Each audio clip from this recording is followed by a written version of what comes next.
अस्सलाम वालेकुम। कहानी टाइम में नाज़रीन को खुश आमदीद कहते हैं। कहानी सुनने से पहले हमारे चैनल को सब्सक्राइब करें और साथ लगे घंटी के बटन को भी दबा दें ताकि हर नई कहानी का आपको पता लग सके। शुक्रिया। शुरू करते हैं आज की कहानी। मनप्रीत कौर 27 वर्ष की थी जब इनकी शादी हुई, लेकिन ये शादी ना चल सकी और मनप्रीत कौर 1 साल के अंदर वापस अपने वालिदैन के घर पहुंच चुकी थी। मनप्रीत कौर की तलाक को अब 10 वर्ष बीत चुके हैं और वो दोबारा शादी की ख्वाहिश में 40 सिख मर्दों से मिल चुकी है, लेकिन कोई इनसे शादी पर रजामंद नहीं, क्योंकि वो एक तलाक याफ्ता औरत हैं। जब वो शोहर को छोड़ रही थी तो उसके शोहर ने चीख कर कहा, अगर तुम मुझे तलाक दोगी तो फिर तुम कभी शादी नहीं कर पाओगी। शोहर ने ऐसा उसे तकलीफ पहुंचाने के लिए कहा था, लेकिन शोहर को मालूम था कि ऐसा हो सकता है। मनप्रीत को भी ये मालूम था। सिख कम्युनिटी में तलाक, बिलखसूस औरतों की तलाक को बहुत बुरा तस्वर किया जाता है। मनप्रीत कहती है कि मुझे खुद पर भी शर्म आ रही थी। मैं खुद को गंदी और इस्तेमाल शुदा औरत महसूस करती थी। मैं सोचती थी कि मैं दूसरे मर्दों का कैसे सामना करूंगी जब इसे मालूम होगा कि मैं इस्तेमाल शुदा हूँ। मुआशरे के दूसरे लोगों ने मेरे इस एहसास को तकवीयत दी। लंदन में मेरी दादी ने कहा कि मुझे अपनी शादी को निभाना चाहिए था, हालांकि दादी को अच्छी तरह मालूम था कि मुझे किन हालात का सामना था। इंडिया में मेरे वालिद के खानदान का भी मेरी तलाक पर ऐसा ही रद्द अमल था। उन्होंने कहा कि ये इनके लिए बाइस शर्म है और मैंने इन्हें मायूस किया है। अलबत्ता मेरे माँ बाप ने मेरी 100% मदद की, लेकिन मुझे एहसास होता था कि मैंने इनके एतमाद को ठेस पहुंचाई है। सिख मजहब में औरत और मर्द को बराबर तस्वर किया जाता है। 5 वर्ष तक मैं कम ही घर से बाहर निकली, लेकिन 2013 के बाद मैंने एक बार फिर शौहर की तलाश शुरू की।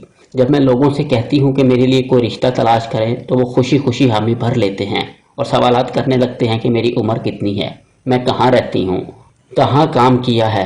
लेकिन यूं ही मैं इनको बताती हूँ कि मैं तलाक याफ्ता हूँ तो इनके चेहरे के तासुरात बदल जाते हैं, जैसे कह रहे हों कि हम आपकी मदद नहीं कर सकते। वो अक्सर ये कहकर गुफ्तगू ख़त्म कर देते हैं कि हम आपको बताएंगे। मेरी शादी किसी हद तक अरेंज्ड थी।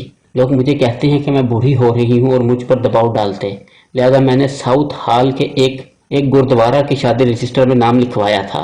तलाक के बाद जब मैंने नए शोहर की तलाश शुरू की तो मैं हॉन्सलो लंदन के एक गुरुद्वारा की शादी रजिस्टर में अपना नाम लिखवाने गई।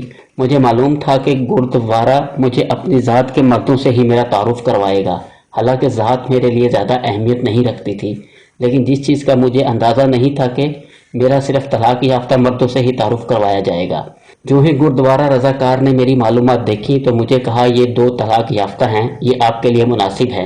लेकिन मैं कम अज़ कम 2 गुरुद्वारों में तलाक याफ्ता सिख मर्दों की कवारी सिख लड़कियों से तारुफ होता देख चुकी हूँ, तो फिर तलाक याफ्ता सिख औरतों को ऐसे मर्दों से तारुफ क्यों नहीं करवाया जा सकता जिनकी पहले शादी नहीं हुई है। ये तो ऐसा है कि मर्द तो तलाक के जिम्मेदार हो ही नहीं सकते। मैंने हांसलो गुरुद्वारे के इंचार्ज मिस्टर गरीवाल से कहा कि ऐसा क्यों है, तो इनका जवाब था कि ये मेरा फैसला नहीं है, बल्कि शादी के ख्वाहिशमंद मर्द और इनके वालिदैन का फैसला है। मिस्टर गरीवाल ने मुझे बताया वो तलाक याफ्ता औरत को कबूल नहीं करेंगे, क्योंकि अगर हम अपने धर्म पर अमल करें तो सिख मुआशरे में तलाक नहीं होनी चाहिए। लेकिन हकीकत में ऐसा नहीं है। सिख कम्युनिटी में भी दूसरे कम्युनिटीज़ की तरह तलाक़ें होती हैं। 2018 ब्रिटिश सिख रिपोर्ट के मुताबिक 4% सिख तलाक याफ्ता हैं और जबकि 1% अलहदगी इख्तियार कर चुके हैं। कुछ ऐसे सिख लोग हैं जो तस्लीम करते हैं कि इनकी तलाक हो चुकी है और इनकी दोबारा शादी भी हो चुकी है, लेकिन मुझे यकीन है कि ज़्यादा लोग इसको छुपाते हैं क्योंकि ये बदनामी की एक वजह है। नौजवान लोग मुझे बताते हैं कि तलाक इनके लिए इतना बड़ा मसला नहीं है, लेकिन मेरी जनरेशन में ऐसे लोग जिनकी अपनी बहनों और बेटियों को तलाक हो चुकी है, वो भी ख़ानदान से बाहर तलाक याफ्ता औरतों के बारे में बुरी राय रखते हैं। मुझसे लोग कुछ ऐसी बातें करते हैं, तुम अब बच्चे पैदा करने की उम्र से गुजर चुकी हो, अब तुम्हें कोई शौहर मिलना मुश्किल है, तुमने बहुत देर कर दी, जो भी मिले बस शादी कर लो। दरअसल मैं 38 वर्ष की हूँ और मेरी बच्चे पैदा करने की उम्र अभी गुजरी नहीं है। ये दरअसल एक और किस्म का तासुब है। कई दफ़ा मुझे कहा गया, मनप्रीत तुम्हारे लिए बरतानिया में शौहर ढूंढना मुश्किल होगा, बेहतर है इंडिया में कोशिश करो।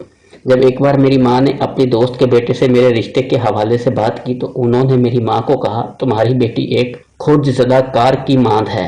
मैं मानती हूँ कि मैंने सिर्फ पगड़ी वाले सिख शौहर की शर्त लगाकर अपने लिए हालात खुद ही मुश्किल बनाए हैं। हांसलों में 22,000 सिख आबादी है, जिनमें आधे मर्द होंगे और इनमें थोड़े से शादी की उम्र के लोग, और इनमें से भी बहुत कम पगड़ी पहनते हैं। मेरे लिए पगड़ी बहुत अहम है, धर्म भी अहम है जो कहता है कि सिख धर्म में औरतें और मर्द बराबर हैं और हमें दूसरों के बारे राय कायम नहीं करनी चाहिए। मैं ऐसे मर्दों से नहीं मिलना चाहती जो आपके साथ कुछ वक्त गुजारना चाहते हैं, जिंदगी नहीं। लेकिन ऐसे मर्दों से भी नहीं मिलना चाहती जो औरत को सिर्फ एक घरेलू चीज़ समझते हैं और पहली मुलाकात में पूछते हैं खाना पकाना भी आता है। मैं एक आज़ाद मंच इंसान हूँ और मैं ज़िंदगी भर के पार्टनर की तलाश में हूँ।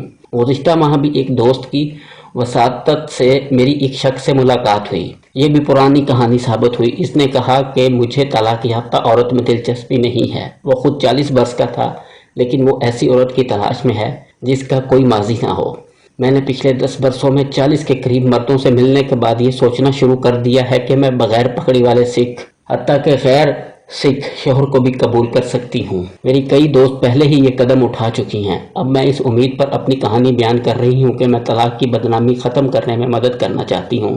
शायद इससे मेरी जैसी सूरत हाल का शिकार औरतों को बोलने का हौसला मिले। अगर औरतें तलाक की बदनामी के डर से किसी मुनासिब शादी में फंसी हुई हैं तो इन्हें हरगिज़ ऐसा नहीं करना चाहिए और अपने आप को इस सूरत हाल से बाहर निकालना ज़रूरी है। हम भी इंसान हैं और बराबरी की मुस्तहक हैं।